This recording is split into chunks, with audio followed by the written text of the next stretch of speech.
Okay, Christian, what else have you been up to? Are you excited for summer? It's coming up. If it's anything like the past few days, it's going to be hot. This is true. This is usually how summer goes. I don't like hot. Oh, you like a winter I person? I'm like right in the middle. I don't love weather. I'm right in the middle. I can handle hot if it's not humid. Yeah. It's when it's like well. the sticky, like I'm dripping in sweat, but it's half precipitation off my body, and like it's also 90 degrees out that I'm like, I'm out. Yeah, true. It just be hot here. Well, you won't have to worry about that when we go to Salt Lake City, though, because it's dry heat. That's what I've heard. True. You might like it there. It'll still be really hot, though. Yeah, maybe you'll just go there. Maybe you'll just live in Utah forever. I'll get a nice tan while I'm there. Get a good tan Or I'll going on. get a massive sunburn. One of the two. One or the other. Okay, well, welcome back to the Impact Students Podcast. We're your hosts, Abby and Julia. And we're back today with one of our awesome student leaders, Christian. Yes. Hi, say hi, Christian. Hi. Hi, guys. Yes, well, we're here for what is actually the last episode in this season. So sad. But we're really excited for what Christian has to say today, and we hope that you've enjoyed listening along with us, and that we'll, have some more episodes in the future for you guys to listen to. But for now, let's get into it and start off with a fun little game. Disclaimer, I'm probably going to be snitching a little bit on my siblings. Maybe just a little bit. Yes, that's right. Today, Christian is going to be getting into a nice hot topic with us, and we're going to be talking about siblings and how to be a good Christ-like sibling with your brothers and sisters. But we're going to start off with a game of 2 truths and a lie. We're each going to share 3 different stories that are related to siblings or family, 2 of which will be true and 1 of which will be a lie. You guys are welcome to play along as you listen in, but we'll be guessing which one is the lie between the 3 of us, and Christian is going to kick us off with his 3 stories. Okay, so the first story is from an April Fool's a while ago. I shaved my brother's head. Like the whole head? No, just like a strip down the middle. Oh, okay. I just took a strip down the middle of his head. And he woke up with that. And he was really ticked. The second story is I was actually tricked into eating a really, really spicy pepper as like a lunch. So like our mom was making lunches, and our sister slipped this pepper into my plates that looked exactly like the bell pepper she was cutting. So I ended up just eating this entire pepper thinking it was a bell pepper completely plain. Okay. And it was like a really, really I think it was like a Fresno or something. So it was pretty spicy. And then me and my family have an unhealthy amount of board games. Okay. I think the first one's a lie. I feel like I would have heard of that. I also feel like the first one's a lie. The second one doesn't surprise me. My sister fell for that prank when she was a kid too. And the third one, I feel like I remember you talking about that you guys have a lot of board games and stuff. So, number 1? Yeah. Mm-hmm. Yeah, that is I don't have the guts to do that. My mom would get so mad. We are experts. And my luck picture day would be that day. And then I'd be in more trouble. So bad. Look like reverse Avatar. Gotta be cool. Okay, mine are... I have to think of my lie really quickly, because there's like a lot of weird stuff that my sister and I did growing up. We were both tyrants. So for context, my older sister is 10 years older than me. I know Abby knows this, but just so you know, for the stories. Okay. So first, once when we were younger, my sister pinned me to the ground, took a dirty sock off her foot, and shoved it in my mouth to get me to stop crying. That one's kind of believable. The second one is... that one time we were arguing with each other and I bit her and she got in trouble. And the third one is that one time her boyfriend came over and I snitched on it to my parents, and my parents busted into the room and they caught my sister making out with her boyfriend. See, I find the first and second one to be true because that's happened to me. As an older my sibling? sister has jumped me and for no apparent reason shoved her sock in my face, and then has bitten me and I got in trouble. I'm not gonna guess because I know. Oh. Yeah, I think Abby knows the stories. I think I'm gonna go with number 3.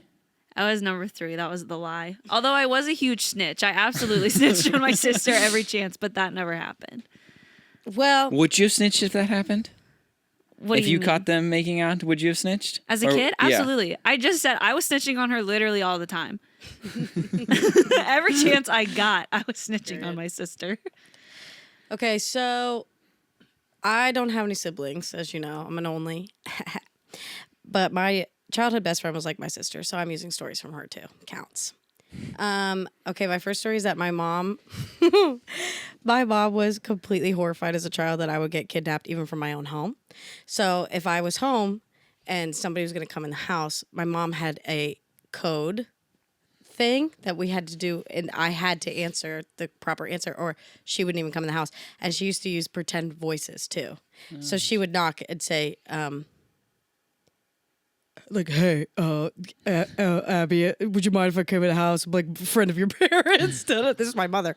And I had to say, Buddy the Elf, what's your favorite color? And then we had a code color that would change and she would guess that part. The second one is that my childhood best friend and I, when we were like 10, we would film multiple auditions for reality TV. We thought that we were really going to be stars and we would film and send them in. This was real life. And then my third one would probably be that when we, oh my gosh, when I was a child, my friend and I, but there was a stray cat. We named him Sammy, and he followed us home. So we kind of adopted him for a while until we gave him to my aunt. But when he was little, we would dress him up in baby clothes for my doll. Okay, it gets worse.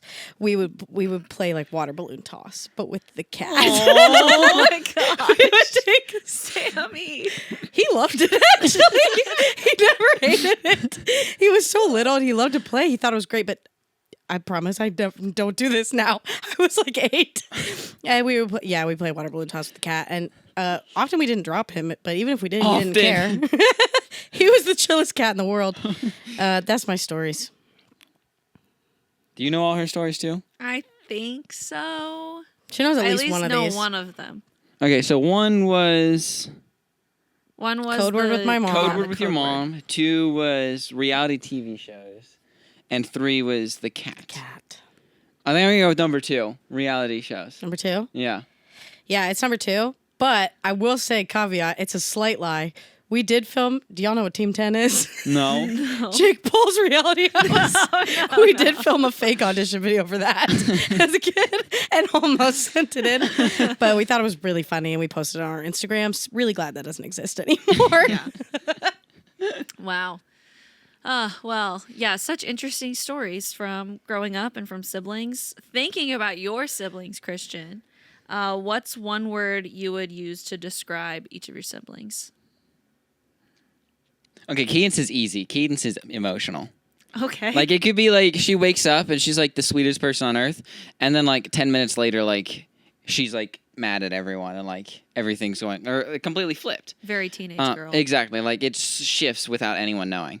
I think Cameron would be chaotic. Like everything is just everywhere with him. Like, he's just like a little this, a little that, everywhere. I think Classic. is the best word that fits him. I think Cameron's hilarious. Yeah. I do love He him. cracks me up. What is like the most chaotic or ridiculous moment that you've had with your siblings? I don't know. I feel like it's day-to-day things. Like every day is like a new thing with all 3 of us. Like we're fighting over something, or like we're working together on something. It's like a completely different shift from day to day. Mm-hmm.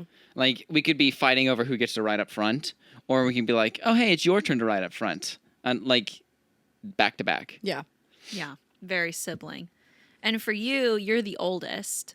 So what is it like being the oldest of the 3? I feel like I get like my parents tested out like their parenting things on me first. Like, will this actually work, or like would this like be applicable to the other kids, and like base like how to treat each other child off of me. Like I was kind of like let's see how this works, and then we'll do this if it works with the other 2. Have you ever noticed, like, this is coming from a younger sibling. I know what the answer for our house would be, but have you ever noticed that, like, Cameron or especially Cadence will get away with stuff. Oh, that absolutely. Daily. On the daily. that you would have normally gotten huge trouble for. Yes. Or the amount of stuff we walk out of a store with. Yeah. Like, we go into Target, and I walk out with nothing, but Cadence has, like, arms full of, like, mini brands, stuffed animals, bed sheets. Like, we don't even need bed sheets. We have 3 other ones for you. The youngest sibling always has the best life. That's true. You get away with everything. Literally. What do you think is something you wish you knew earlier about being an older sibling? Or the oldest?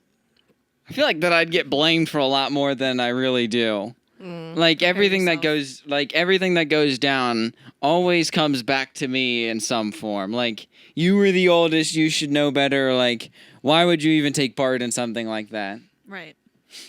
And even thinking about that, it almost sounds like, oh, okay, like you're setting the example. Right. You're setting the tone. What does that look like from a Christian, not like your name, but like Christian faith standpoint or viewpoint? How has your faith influenced your siblings' faith? Well, I'd like to say, like, it's kind of like grown their faith, like to see someone who, like, they would hopefully look up to or like think of as someone to follow, like trying to take a step forward in Christ and like to get to know Him. Like, it's kind of like brought them a little bit more hope that it's something that they could achieve as well, or like that they can look to. Yeah, absolutely. What do you think it's like? Well, what does it look like to set a Christ-like example at home and not just at church? Because often, I mean, it's easier to do it at church and around people that you are not in close proximity with 24/7, right? Yeah. So what do you think it's like to do this at home, even when like you don't often get a break from each other, you're around each other 24/7, and it can stretch you a lot further? I think my mom can attest to this. Like, I'm still working on that. Like, that's something that I still struggle with personally, being the same person at home that I am at church. I think it's like, it's mostly just like trying to like be the example of Christ and not like getting upset over every small thing or like trying to point out everything wrong with them. Right. But like just trying to like show them how like someone from church would act in like a situation like that. Yeah, absolutely. Yeah. I feel like when it comes to even things with my older sister, the biggest thing that I see is having grace. Like, I feel like we really experience God's grace with siblings. Definitely. You have to have such like a high level of patience for all of the things that they do. I got none, and it's rough. So, but kind of looking a little more practically, what are some like actual practical things that you do to invest in Cameron and Cadence and invest in their faith and maybe help them grow? I've tried one being like an example that they can look up to. And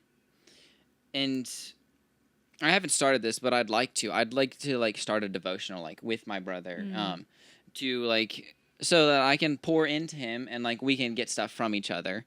But it's kind of like just trying to like, hey, this is like something that we could do or something like that. Or like this is how we could do this instead of like fighting over it or something like that. Yeah. Absolutely. I mean, you talk about, obviously, I don't like know what it's like to have siblings. I didn't grow up with any, but you talk about like sometimes you guys, one day you'll be fighting, the other day you're working together. And I'm curious about like, how do you handle those moments where you mess up in front of them or where you fight and you know it was your fault?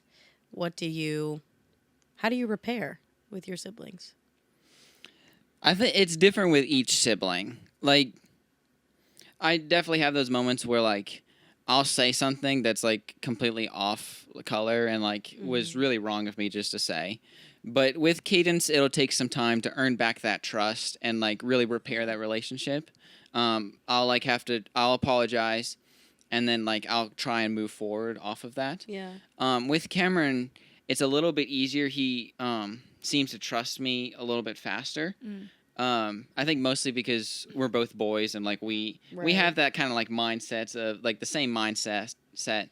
But like I'll apologize and I'll still move forward, trying never to do that again. Right. But like it just like I don't know, it just kind of like works. Yeah. Like I just try and like seek their forgiveness if I do something like that. Absolutely. Yeah, you mentioned earlier that like one thing that you would like to start doing with Cameron is having like a devotional time together, which I think is awesome. But for you as a student, do you think that it's important for siblings or even just like families to have those times together of devotional, scripture reading, Bible study, what have you, even just times of worship together as a family instead of everybody doing their own thing? Definitely. Like doing in your own on your own is something that is good, but it's to a point. Like you can only get so much from yourself in doing so many devotions on your own. It's when you add like your brother who like has who knows you and knows you're not like if you're hiding something like Right. that. Um that can keep you in check and kind of like hey, you didn't do your devotion, or hey, I don't know if this is like really like what's going on. Yeah. And it can just like it can build your relationship with your siblings or with your family as well as your relationship with God. Yeah, it's almost like you already have this built-in network of accountability Yeah. and trust and dependence within your family Right. that God set up for us to have that. Sometimes I just think we don't lean into it enough. Yeah. Just like, yeah. I do think, obviously, those conversations with family and siblings, everything, they're so important. But sometimes it's hard to get them started, or like it's hard when you know that they're going through something and they don't want to talk about it. Yeah. How do you feel like you approach conversations about faith or struggles with your siblings without it feeling forced or awkward? Or maybe sometimes it just does, but how do you approach those conversations?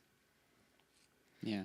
So I think part of it has to do like we're siblings, so I can push my siblings a little bit farther than other people outside of our family would normally be able to. So I can kind of like ask them a little bit, like to think a little bit harder about like what they're going through and kind of like try and get more from them. But like not like trying to shove my views down their throat, like because Yeah. everyone's gonna have slightly different views and like perspectives on the Bible and stuff. But like just seeing them and where they are and like trying to go off of that. Yeah, absolutely. That's great.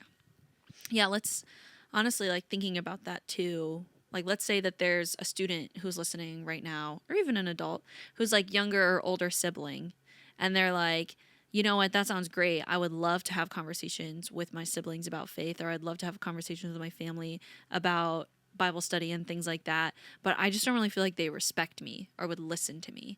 What would you say to someone who might be feeling that way? I think just trust, like trust that God will work, and if it's really something that God wants to happen, He will make it happen. Like if you try, like with your whole heart, God will make something work in that person's life that will either help them through or help them talk to you so you can help them through. Yeah, absolutely. And we've talked a lot about how you have affected your siblings and how you've affected maybe their faith or tried to influence them. But I'm also curious how you've seen them and their faith journeys affect you and your own faith. Yeah. I think seeing them and their faith journeys has really kept me in check. Like, because I know personally I can sometimes have like a really big ego at some places and things. And seeing them have faith, which is like very equal to mine. Like, they have faith that is just as far along as mine is. But like seeing that, it keeps me like, oh wow, I'm right here. Like I'm not some superhuman that has like a great understanding of the Bible. Like I am working on my faith with Christ. Like it Yeah. it just keeps me so that I'm not thinking like I'm better than all of you. Yeah, it's humbling. It's Right. awesome. Yeah. If Cameron and Cadence were sitting in this spot instead of you, and we were to ask them to describe your faith, what would you hope are some things that they'd say? Continually growing. Like it's not just like plateauing. Like it's a mountain that's continually getting bigger and bigger. Right. Absolutely. I have one final question for you, Christian. If you could give one piece of advice to students or even just your peers, your friends, about being a godly sibling, what would you say? Don't ruin that relationship. Like that's something that you can never get anywhere else. And there's stuff that in a sibling relationship that no one else can give you. It's like a dynamic that nothing else can equate to. And like you don't want to ruin that. You don't want to have like siblings that you never talk to. Yeah. You just want to have like that person who like you can always go to, who knows you. Yeah. Don't want to let little foxes spoil the vine, essentially. Yeah. You don't need small fights and things that build up over the years to build resentment towards each other. Yeah. Instead, and this is coming from someone who has experienced, well, I don't have siblings. There are people in my family, siblings, who don't speak and who don't get along. Same. And it's been years and years of resentment and things piling up. And I agree with you. It's not worth it. Yeah. It's something you have there that's sacred and special, and that God ordained those relationships, that we don't need to let little things rip those things apart. Yeah. You know? Yeah. We've talked so much about the sibling dynamic that God has placed us into, the family dynamic that God has placed us into, and the ways that we as Christians should be leading an example in our families, no matter whether we're at church or whether we're at home, that we would just be following Christ's example. The intentionality of pursuing God with your family and like having them come along this journey with you, that it wouldn't just be like everybody's doing their own thing, but we're all in this together. And then, but then also that emphasis on the last point that you just said of, you know, don't lose that trust. Like have the trust that you have that God has already given you with your family, and be so mindful of your relationships with your siblings, because you're not going to be able to grow in your faith and they're not going to be able to grow in their faith unless you guys are both working at that together. So, any last things you'd like to say to whoever's listening, Christian? Siblings might annoy you, but they're the best. Like I love my siblings. Oh, that was so that's cute. Alrighty, well, thank you guys so much for tuning in and listening to this last episode of our current season of the Impact Students podcast. I hope that you guys have loved it and gotten as much out of it as I'm sure me and Abby both have. And we can't wait to see you again in a new season, hopefully. But for now, we'll just say bye-bye. Bye.